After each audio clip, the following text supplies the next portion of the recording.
एक क्वेश्चन आया था कि उसमें स्टेरॉइड हार्मोन पूछा गया था।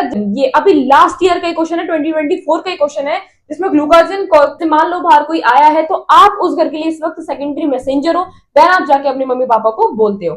ये हार्मोन यही है, एस्ट्रोजन हार्मोन आया, सेल के अंदर एंटर कर गया, यानी ये भाई साहब जी ऐसे हैं कि हट मुझे अंदर जाने दे, ये वो वाले हैं, ठीक है।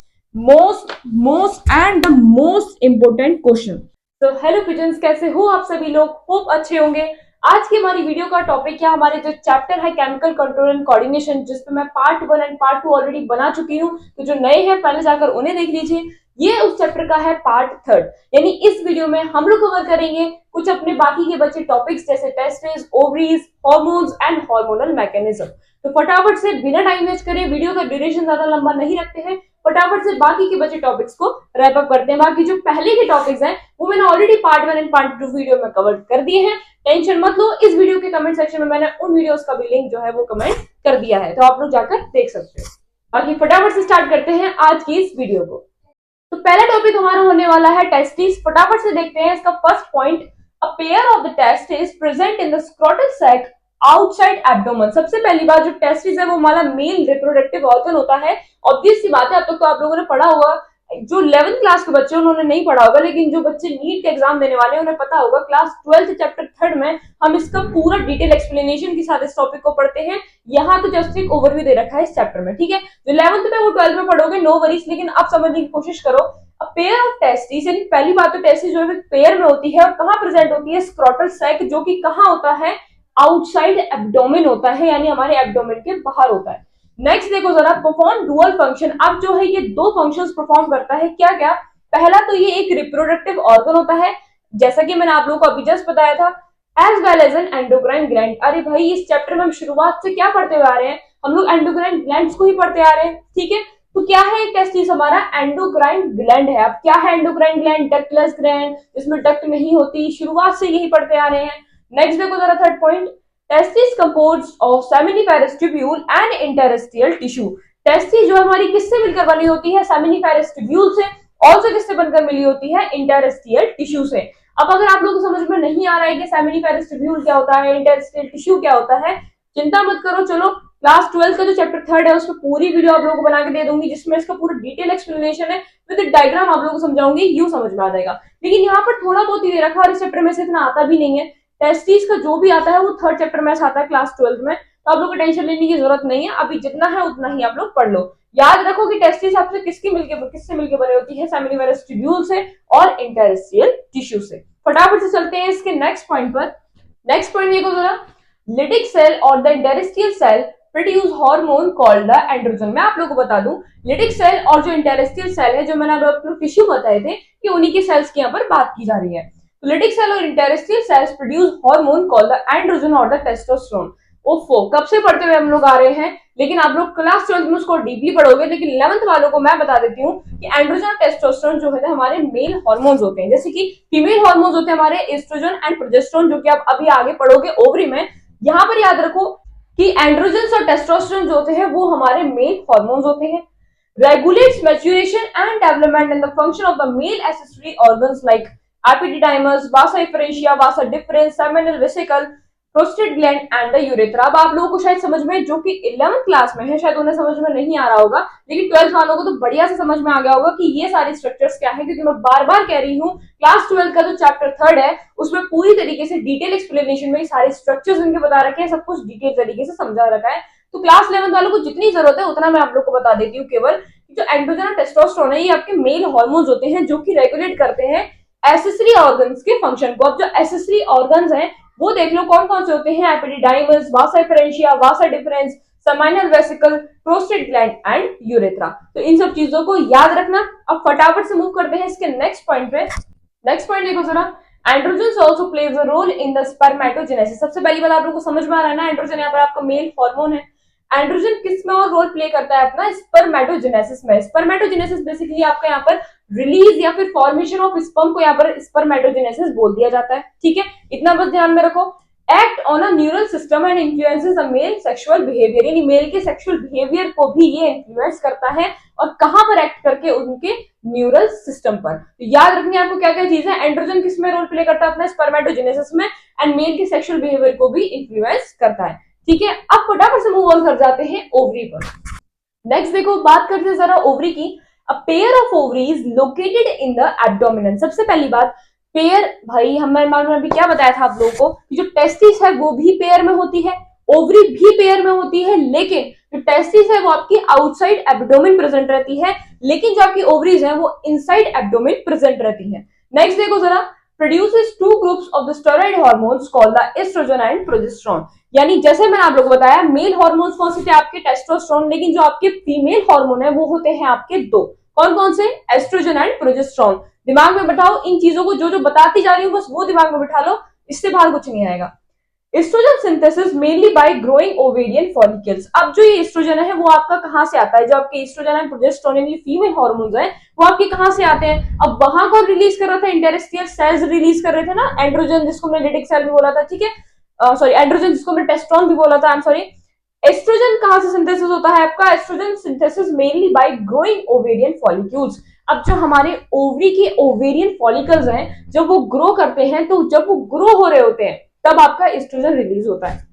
नहीं समझ में आ रहा होगा आप लोगों को, आई एम डैम श्योर कि आप लोगों को समझ में नहीं आ रहा होगा। क्लास 12 में इसका मतलब बढ़िया वो दे रखा है ना, इसलिए आपको अभी तो समझ में नहीं आएगा, लेकिन जितना बता रही हूँ उतना लर्न कर लो, उतना भी लर्न कर लिया तो भी काम हो गया। ठीक है, मेरे हिसाब से तो ये टॉपिक्स इसमें देने ही नहीं चाहिए थे चैप्टर में, लेकिन दे इस वजह से दिए क्योंकि ये आपके एंडोक्राइन ग्लैंड्स भी है। ठीक है, देखो जरा, estrogen synthesis mainly by growing ovarian follicle. Estrogen आपका कौन सिंथेसिस करता है, जब आपके ओवेरियन फॉलिक्यूल्स है यानी जब आपकी ओवरी है वो ग्रो कर रही होती है, उस टाइम पर एस्ट्रोजन जो है वो सिक्रेट होता है, बस इतना दिमाग में रखो।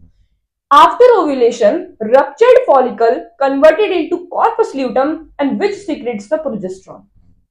अब जब ओव्यूलेशन प्रोसेस क्या होता था आप लोगों को ये भी नहीं पता होगा। ओव्यूलेशन प्रोसेस होता है जब हमारे ओवम का रिलीज होता है, वो हमारा बेसिकली ओवम ओव्यूलेशन प्रोसेस होता है। ओव्यूलेशन के बाद जो आपकी जो फॉलिकल्स है, जितनी भी फॉलिकल्स है आपके ओवरी फॉलिकल्स, वो होती है आपकी primary follicle, tertiary follicle, then Graafian follicle, काफी सारी फॉलिकल्स में कन्वर्ट होती हैं आपकी ओवरी फॉलिकल्स। अल्टीमेटली जब वो जाकर रप्चर हो जाती हैं, और उसके अंदर से मैं आप लोगों को बता दूं, मान लो ये आपके ओवेरियन फॉलिकल्स हैं, ये आपके रप्चर हो जाती हैं और निकाल देती हैं अपने अंदर से ovum. This process is called ovulation. And जब ये रप्चर हो जाती है, तो ये जितना भी माल मसाला बचा हुआ है फॉलिकल्स का, ये आपका कन्वर्ट हो जाता है कॉर्पस ल्यूटम में। अब ये जो कॉर्पस ल्यूटम है ये आपका सीक्रेट करता है प्रोजेस्टेरोन। नहीं समझ में आ रहा ना, नहीं आएगा, मैं कह रही हूं नहीं आएगा, लेकिन जितना भी बता रही हूं उतना याद कर लो, अभी के लिए याद कर लो। क्लास 12 में इस चैप्टर पे पूरी पीएचडी करा रखी है। ठीक है, तो after ovulation ruptured follicle converted into corpus luteum, and corpus luteum ही आपका सीक्रेट करता है क्या, प्रोजेस्टेरोन। तो एस्ट्रोजन प्रोजेस्टेरोन कहां से आ गई, ये बात समझ में आ गई। अब फटाफट से मूव कर जाते हैं इसके नेक्स्ट पॉइंट पे। नेक्स्ट पॉइंट देखो जरा, अभी तक हम लोगों ने पढ़ा कि एस्ट्रोजन और प्रोजेस्टेरोन जो है वो आपके कहां से रिलीज होते हैं। तो एस्ट्रोजन आपका ओवेरियन फॉलिकल्स जब ग्रो हो रही होती है वहां से रिलीज होता है। प्रोजेस्टेरोन आपका जब वो ओवेरियन फॉलिकल रप्चर हो जाती है ओव्यूलेशन के बाद, तो वो कन्वर्ट हो जाती है आपकी कॉर्पस ल्यूटम में, एंड कॉर्पस ल्यूटम क्या आपका सीक्रेट कर देता है, प्रोजेस्टेरोन सीक्रेट कर देता है। अब जरा इनके कुछ फंक्शंस पढ़ते हैं। तो एस्ट्रोजन क्या करता है आपका, रेगुलेट फीमेल सेक्सुअल बिहेवियर। जैसे टेस्टोस्टेरोन आपका मेल सेक्सुअल बिहेवियर रेगुलेट कर रहा था, यहाँ पर एस्ट्रोजन वो काम करता है। Also development of the growing ovarian follicles, secondary sexual characters, mammary gland development and etc। यानी जितने भी आपके फीमेल सेक्सुअल कैरेक्टर्स हैं, जितने भी सेकेंडरी सेक्सुअल कैरेक्टर्स हैं, मैमरी ग्लैंड डेवलपमेंट्स हो गया, ये सब आपका यहाँ पे कौन रेगुलेट करता है, एस्ट्रोजन। अब प्रोजेस्टेरोन, आप लोगों ने सोचा तो होगा एक मिनट के लिए कि मेल में तो एक ही होता है, फीमेल में दो दो क्यों होते हैं। देखो जरा, प्रोजेस्टेरोन सपोर्ट्स द प्रेगनेंसी, क्योंकि फीमेल में प्रेगनेंसी भी होती है, तो प्रेगनेंसी के टाइम पर जो हार्मोन आपका सपोर्ट करता है वो है आपका प्रोजेस्टेरोन। ईस्ट्रोजन का इस टाइम पर थोड़ा बहुत रोल होता है, लेकिन ऐसा कोई मेन ये कैरेक्टर अपना नहीं प्ले करता है यहाँ पे। ठीक है, मेन कैरेक्टर प्रेगनेंसी के टाइम पर अपना कौन प्ले करता है, progesterone. Progesterone supports pregnancy, act on mammary gland, stimulates the formation of alveoli and milk secretion। Progesterone आपका जाके मैमरी ग्लैंड पर एक्ट करता है, एंड प्रेगनेंसी के बाद जो भी मिल्क फॉर्मेशन होता है फीमेल के मैमरी ग्लैंड के अंदर, वो आपका प्रोजेस्टेरोन ही करवाता है। बात समझ में आ रही है। इसी के साथ हमने 2 मिनट के अंदर, नॉट 2 मिनट मतलब, ठीक है, टेस्टिस और ओवरीज हम लोगों ने कंप्लीट कर दी है। फटाफट से मूव करते हैं अपने नेक्स्ट टॉपिक पे। पहुंच चुके हैं हमारे नेक्स्ट टॉपिक पर। क्या है वो, hormones of heart, kidney and gastrointestinal tract. यानी हम 3 अपने जो ऑर्गन्स हैं उनके भी हार्मोन्स के बारे में पढ़ने वाले हैं। कौन कौन से, heart, kidney and gastro intestinal tract. सबसे पहले हम लोग पढ़ेंगे हार्ट और किडनी के हार्मोन के बारे में, देन मूव ऑन करते हैं अपने गैस्ट्रोइंटेस्टाइनल ट्रैक्ट पे। Arterial walls of the heart secrete hormone called the artery uretic factor. सबसे पहली बात, आर्टरियल वॉल्स तो जानते हो या नहीं जानते हो? हार्ट में दो वॉल्स होती है हमारी, artery and ventricle. Artery and ventricle, तो वही पर बात की जा रही है आर्टरियल वॉल्स, याद रखना। Arterial walls of heart secrete hormone called the arterial uretic factor, जिसको हम शॉर्ट फॉर्म में ANF भी बोल देते हैं। Hence called the vasodilator। अब ये vasodilator क्या होता है? vasodilator बेसिकली हमारा जो ब्लड प्रेशर है उसको कम करने का काम करता है। अब कुछ बच्चे सोच रहे होंगे नाम तो कोई सुना सुना सा लग रहा है, ये हम लोगों ने एक्सक्रीटरी वाले चैप्टर में पढ़ा हुआ था, याद करो रास मैकेनिज्म में। हमारे वहां पर क्या हो रहा था कि ब्लड प्रेशर, ग्लोमेरुलर फिल्ट्रेट जो है वो इंक्रीज हो जा रहा था, तो एल्डोस्टेरोन हार्मोन भाई सब जी आ रहे थे, वो हमारा ब्लड प्रेशर भी इंक्रीज कर रहे थे। उसको कम करने के लिए ANF फैक्टर वहां पर निकल के आता है और क्या कर देता है, इंक्रीज ब्लड प्रेशर को डिक्रीज कर देता है, और किसकी तरह काम करता है, वैसोडायलेटर की तरह। बात समझ में आ रही है? किडनी का देखो जरा, juxtaglomeralular cells, juxtaglomeralular समझ में आ रहा है क्या?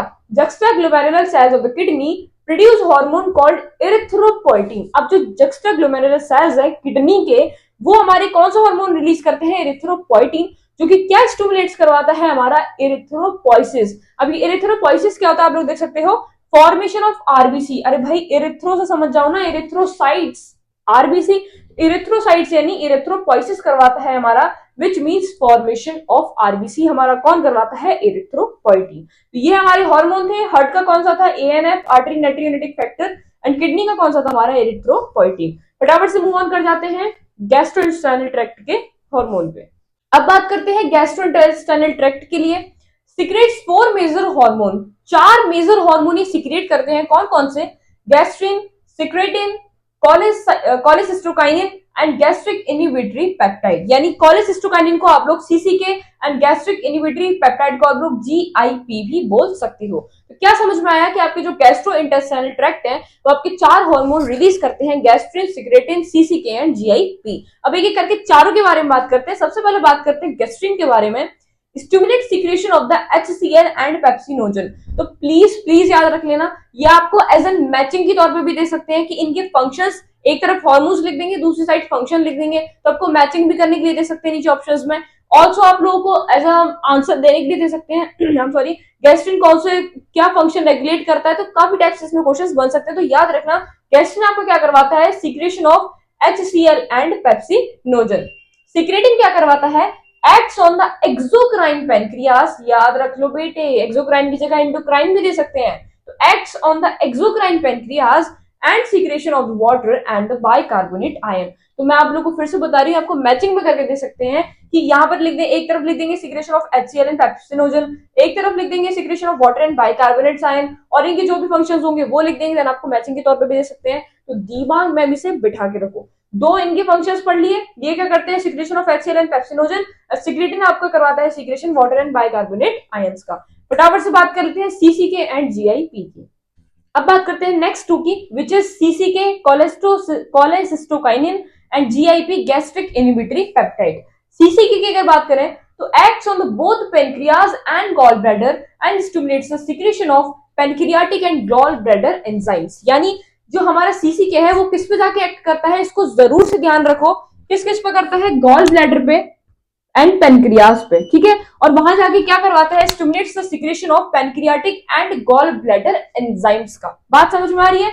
GIP देखो जरा, gastric inhibitory peptide, inhibits the gastric secretions and motility, यानी बढ़ते गैस्ट्रिक सिक्रेशंस को इनहिबिट करता है आपका कौन, GIP, क्योंकि नाम में ही आ रहा है गैस्ट्रिक इनहिबिटरी पेप्टाइड, ठीक है। तो यही थे आपके हार्मोन्स हार्ट के, किडनी के एंड गैस्ट्रोइंटेस्टाइनल ट्रैक्ट के। अब पहुंच चुके हैं अपने नेक्स्ट टॉपिक पर, which is mechanism of hormone action. अब तो थोड़ा बहुत ही रह गया, फटाफट से कंप्लीट करते हैं। पहला पॉइंट देखिए, hormone produce their effect by binding to specific protein called the hormone receptor. सबसे पहली बात इसमें बेसिकली बताया क्या गया है कि हमारा जो हार्मोन है वो कैसे एक्शन करता है, कैसे वर्क करता है। Hormone produce their effect by binding to specific portion called the hormone receptor, यानी हमारा जो हार्मोन है वो अपने रिसेप्टर पे जाकर बाइंड कर देता है, और उस हिसाब से अपनी जो भी हमें कैसे पता, हार्मोन को कैसे पता लगेगा कि उसे कहाँ जाना है। भाई हमारे तो बॉडी में अलग अलग बॉडी पार्ट से हार्मोन रिलीज होते हैं, कैसे पता लगेगा कि हार्मोन को ये उसी बॉडी पार्ट से निकला है और उसे उस बॉडी पार्ट तक जाना है, कैसे, वो अपने रिसेप्टर पे जाकर बाइंड कर जाएगा, जिसको हम क्या बोलते हैं, हार्मोन रिसेप्टर। बात समझ में आ रही है? नेक्स्ट देखो जरा, hormone receptor present on sale membrane called the membrane bound receptor. अब अगर जो वो हार्मोन रिसेप्टर है वो किसी सेल मेम्ब्रेन पर अगर बाउंड कर रहा है तो उसको हम क्या बोल देंगे, हार्मोन बाउंड रिसेप्टर। एग्जांपल आप लोग देख सकते हो, प्रोटीन हार्मोन एक ऐसा हार्मोन है जो कि सेल मेम्ब्रेन में प्रेजेंट होता है और क्या बना देता है, hormone bound receptor. If present inside the target cell, अगर किसी सेल के मेम्ब्रेन पे प्रेजेंट है तो मेम्ब्रेन बाउंड रिसेप्टर या फिर हार्मोन बाउंड रिसेप्टर। अगर उस सेल के अंदर हार्मोन प्रेजेंट है यानी किसी टारगेट सेल के इनसाइड में प्रेजेंट है तो उसको क्या बोल दोगे आप लोग, इंट्रासेल्युलर रिसेप्टर। एग्जांपल आप लोग देख सकते हो, स्टेरॉइड हार्मोन। नेक्स्ट देखो जरा, binding of hormone with their receptor called hormone receptor complex. Most and the most important question, यानी बहुत बार रिपीट हो चुका है कि हार्मोन जब अपने रिसेप्टर से बाइंड करता है तो क्या बना देता है, हार्मोन रिसेप्टर कॉम्प्लेक्स। बात समझ में आ रही है? ये आपके 4 पॉइंट्स थे। अब जरा आगे नेक्स्ट देखो जरा, hormones divided into groups on the basis of their chemical nature. अब जो आपके हॉर्मोन्स है वो कई टाइप के होते हैं, अपने केमिकल नेचर की वजह से इनको डिवाइड किया गया है। कौन कौन से? Protein hormone, steroids hormone, isothyronine and amino acid derivatives. देखो जरा, प्रोटीन हार्मोन में आप लोग कौन कौन से आ जाते हैं, इंसुलिन, ग्लूकागन, पिट्यूटरी हार्मोन और हाइपोथैलेमिक हार्मोन। स्टेरॉइड्स में कौन कौन से आ जाते हैं, कोर्टिसोल, प्रोजेस्टेरोन, ईस्ट्रोजन, टेस्टोस्टेरोन। ठीक है।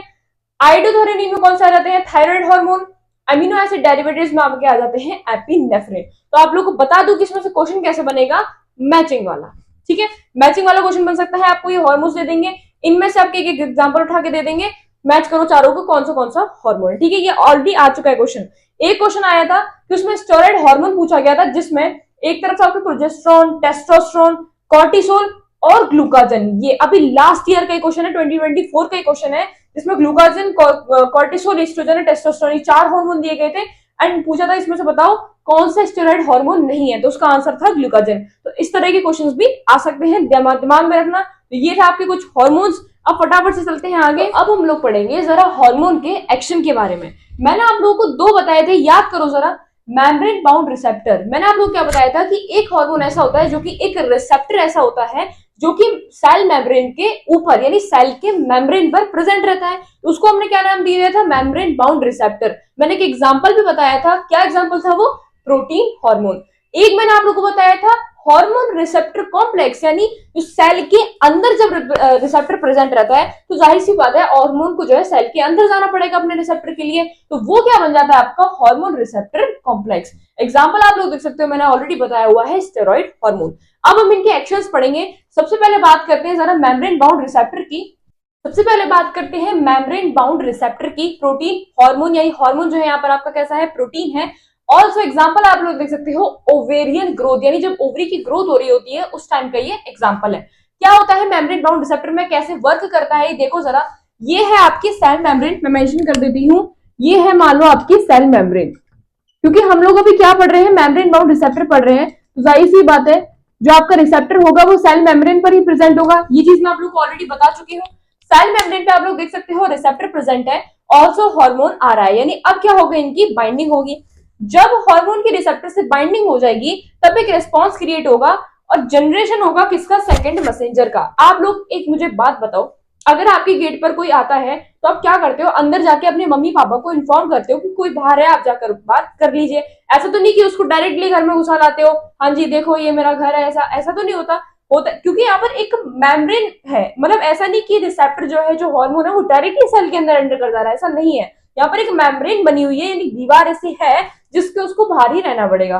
तो जैसे ही ये इस पर अगर अटैक करता है तो ये रिस्पॉन्स पहुंचाते हैं कि हाँ भैया हार्मोन रिसेप्टर से अटैच तो कर लिया है, अब आगे की जरा प्रक्रिया करवाओ। क्या होता है, generation of the second messenger. याद रखो केवल मेम्ब्रेन बाउंड रिसेप्टर में ही जनरेशन होता है किसका, सेकंड मैसेंजर का। इसके अगले वाले में ऐसा कुछ नहीं होता। तो आप लोगों को ये चीज याद रखनी पड़ेगी कि जनरेशन होता है सेकेंडरी मैसेंजर्स का। जैसे मान लो बाहर कोई आया है तो आप उस घर के लिए इस वक्त सेकेंडरी मैसेंजर हो, देन आप जाके अपने मम्मी पापा को बोलते हो। और आप लोग को नेम भी याद रखनी है सेकेंडरी मैसेंजर्स के, साइक्लिक एएमपी और CA++। इसको जरूर जरूर जरूर से ध्यान रखो, बहुत बार क्वेश्चन आ चुका है इस पे। फिर क्या होता है, बायोकेमिकल रिस्पॉन्स क्रिएट होता है, देन फिजियोलॉजिकल रिस्पॉन्स क्रिएट होता है, एंड हार्मोन जिस भी काम के लिए आया है वो अपने जो भी फिजियोलॉजिकल रिस्पॉन्स हमारी बॉडी जो दिखाती है हार्मोन के चेंज होने पर, वो हमारी शो हो जाती है। बात समझ में आ रही है? एग्जाम्पल भी जरूर से याद रखो। क्या एग्जाम्पल है इसका? Ovarian growth. किसका एग्जाम्पल है? मेम्ब्रेन बाउंड रिसेप्टर का। ठीक है, मेम्ब्रेन पर रिसेप्टर प्रेजेंट था, हार्मोन आकर बाइंड कर गया, रेस्पॉन्स क्रिएट हुए। रेस्पॉन्स वन क्या हुआ? Generation of second messenger. जब कौन कौन से है सेकंड मैसेंजर आपके? साइक्लिक एएमपी और सीए प्लस प्लस। देन आपका बायोकेमिकल रिस्पॉन्स हुआ, देन आपका फिजियोलॉजिकल रिस्पॉन्स हुआ। तो आपको ये पूरा डायग्राम बना के एंड ये चीज को हटा के इरेज करके पूछ सकते हैं कि बताओ यहाँ पर कौन सा रिस्पॉन्स आएगा, या फिर ये हटा सकते हैं, या फिर सेकंड मैसेंजर के एग्जांपल्स भी हटा दिए जा सकते हैं और आपको ऑप्शंस दे दिए जा सकते हैं बहुत सारे नीचे कि बताओ ये सेकंड मैसेंजर्स के नेम क्या है। बात समझ में आ रही है? इस टाइप के क्वेश्चन से बनते हैं। नेक्स्ट देखो जरा, अब बात करते हैं हार्मोन रिसेप्टर कॉम्प्लेक्स की। तो हम लोगों ने क्या पढ़ा था कि ये हार्मोन रिसेप्टर कॉम्प्लेक्स का होता है सेल के अंदर, यानी सेल के अंदर रिसेप्टर प्रेजेंट होता है जहां पर हार्मोन जाकर बाइंड कर जाता है। मेम्ब्रेन बाउंड में क्या हो रहा था? मेम्ब्रेन बाउंड नाम में ही आ रहा है, वो सेल मेम्ब्रेन पर रिसेप्टर प्रेजेंट था। यहाँ कहाँ है? सेल के अंदर है। देखो जरा, सबसे पहली बात तो एग्जाम्पल देख लो, स्टेरॉइड हार्मोन इसका एग्जांपल। और स्टेरॉइड हार्मोन मैंने आप लोगों को अभी बताए थे, cortisol, testosterone, progesterone and estrogen. Estrogen यहाँ पर हम लोगों ने एग्जांपल ले लिया है। ठीक है, ये है आपकी यूट्राइन वॉल मेम्ब्रेन। जाहिर सी बात है, जब एक मेल फीमेल हार्मोन आ रहा है, फीमेल रिप्रोडक्टिव हार्मोन आ रहा है, दैट्स मीन क्या होगा यहाँ पर? Uterine wall membrane. ऑल्सो मैंने पहले वाले में नहीं बताया, वो थी आपकी ओवेरियन सेल मेम्ब्रेन, क्योंकि उसका एग्जांपल हम लोगों ने क्या लिया था? ओवेरियन ग्रोथ लिया था। और यहाँ पर क्या है? आपकी यूट्राइन वॉल मेम्ब्रेन। याद रखो, इस पे क्वेश्चन आ चुका है इसलिए बता रही हूँ। अब देखो जरा, हार्मोन आया आपका, ये हार्मोन यही है, एस्ट्रोजन हार्मोन आया, सेल के अंदर एंटर कर गया। यानी ये भाई साहब जी ऐसे हैं कि हट मुझे अंदर जाने दे, ये वो वाले हैं। ठीक है, क्योंकि ये हमारे क्या है? हार्मोन रिसेप्टर कॉम्प्लेक्स है, मेम्ब्रेन की कोई पाबंदी ही नहीं है, ये डायरेक्ट अंदर घुस जाते हैं। और अब ये बताओ, सेल के अंदर क्या होता है? न्यूक्लियस होता है। ये रही आपकी न्यूक्लियस। न्यूक्लियस या फिर न्यूक्लियस मेम्ब्रेन आप लोग बोल सकते हो। क्या है ये? आपकी न्यूक्लियस मेम्ब्रेन या फिर न्यूक्लियस। अब न्यूक्लियस के अंदर क्या होता है? हमारा डीएनए प्रेजेंट होता है। ये भी नहीं पता क्या? अब मैं बता रही हूं, याद रखो, सेल के अंदर न्यूक्लियस होता है, न्यूक्लियस के अंदर हमारा जेनेटिक मटेरियल होता है जो कि क्या है? डीएनए। अब आपका न्यूक्लियस के अंदर क्या प्रेजेंट है? डीएनए। ऑल्सो वहां क्या प्रेजेंट है? आपका रिसेप्टर। अब जो हार्मोन आया वो आया सेल के अंदर, न्यूक्लियस के अंदर, और जाकर रिसेप्टर से बाइंड कर गया। बाइंड करके क्या हुआ? हमारी जो डीएनए जेनेटिक मटेरियल पार्ट है भाई, उसको तो ऑब्वियस सी बात है, जब वो न्यूक्लियस के अंदर है तो उसको तो पता लग ही जाएगा। क्या होगा फिर? एमआरएनए में कुछ ना कुछ होगा, यानी एमआरएनए आपका कन्वर्ट हो जाएगा किसमें? प्रोटीन में। प्रोटीन आपका दिखा देगी क्या? Physiological response. अरे बात समझ, ओवरऑल बता दूं, भाड़ में जाना तो सीधा सीधा बता दूं, मेम्ब्रेन बाउंड रिसेप्टर में जो रिसेप्टर है वो मेम्ब्रेन पर प्रेजेंट रहता है, रिसेप्टर आके उस पर बाइंड करता है। ऑल्सो मेम्ब्रेन बाउंड रिसेप्टर में सेकंड मैसेंजर की जरूरत पड़ती है, which is cyclic AMP and CA plus plus. Then आता है आपका बायोकेमिकल रिस्पॉन्स, देन आता है आपका फिजियोलॉजिकल रिस्पॉन्स। इसमें कुछ नहीं होता, इसमें कोई पाबंदी नहीं है। हार्मोन आता है, सेल में घुसता है, न्यूक्लियस में घुसता है और अंदर जाकर रिसेप्टर पे अपने बाइंड कर जाता है। देन हमारे जेनेटिक मटेरियल में चेंजेस होते हैं। एमआरएनए में अल्टीमेटली क्या देता है? इतना तो पढ़ के आए हो भाई। एमआरएनए क्या बनाता है? हमारा प्रोटीन बनाता है। और प्रोटीन हमारा किस क्या बनाता है? फिजियोलॉजिकल, नॉट बनाता है, प्रोटीन हमारा शो करता है हमारा फिजियोलॉजिकल रिस्पॉन्स। ये हार्मोन रिसेप्टर बाइंड कर गए हैं। अब हार्मोन कुछ ना कुछ तो, हार्मोन क्या है? केमिकल मैसेंजर है, वो कुछ ना कुछ तो मैसेज लेके आया होगा, नहीं आया होगा? अब वो मैसेज आके हमारे डीएनए में चला गया, डीएनए एमआरएनए, एमआरएनए कन्वर्ट करा प्रोटीन में, प्रोटीन अपने वो रेस्पॉन्स दिखा दिए। जो भी हार्मोन जो है, जो भी मैसेज लेकर आया था, उसने रिसेप्टर से बाइंड कर गया। अब उसकी तार जल गई भाई, अब कुछ ना कुछ तो होगा। प्लग को तुम लगा देते हो, किसके लिए लगाते हो प्लग को स्विच बोर्ड में? ताकि कोई लाइट तुम्हें ओपन करनी है। अब हार्मोन आया और उसमें रिसेप्टर में ज्वाइन हो गया, अब कोई तो लाइट ओपन होगी, यानी वो जो भी मैसेज लेकर आया वो तो एज अ फिजियोलॉजिकल रिस्पॉन्स की तरह ही शो होगा। ठीक है, तो बस यही चीज है। फर्क ये है कि इसमें कोई भी मेम्ब्रेन बाउंड रिसेप्टर नहीं होता। ऑल्सो इसमें हार्मोन रिसेप्टर कॉम्प्लेक्स में किसी भी सेकेंडरी मैसेंजर की जरूरत नहीं पड़ती। यही दोनों में डिफरेंस है, तो यही मेन डिफरेंस है। बाकी एग्जाम्पल जरूर याद कर लेना। ये जरूर याद कर लेना कि यहाँ पर बात हो रही है यूट्राइन वॉल मेम्ब्रेन की, एग्जांपल है एस्ट्रोजन। वहां पर बात हो रही थी ओवेरियन सेल मेम्ब्रेन की, और एग्जांपल क्या था? Ovarian growth. That's it.